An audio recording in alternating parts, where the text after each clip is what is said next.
Hi, this is Jerry Becerra with Barbary Insurance, and today I'm going to talk about the elements of an insurance policy. I write insurance for a lot of people, and they get these packets in the mail that may be 50 pages long, and they just don't understand them.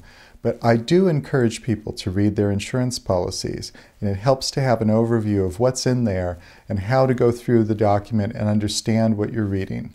So the first part that you should be looking at are the declaration pages.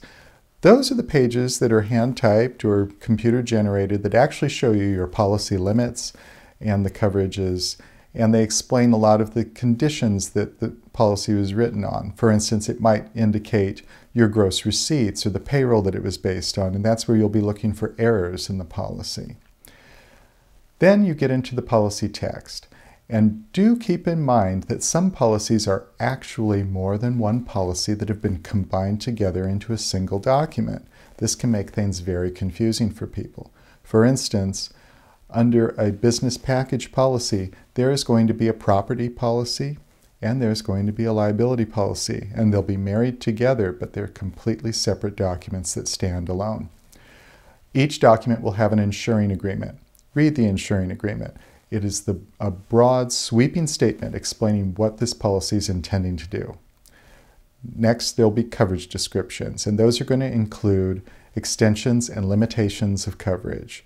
So, although they're not called exclusions, you're going to find exclusions or limitations in that part of the document. Then we get to definitions.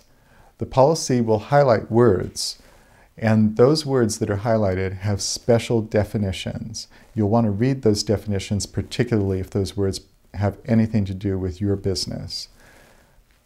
Go through the exclusions. I often tell people, if you read nothing else, read the exclusions, because sometimes you'll find something in there that you simply can't live with, and then you need to talk to your agent about what you can do about it.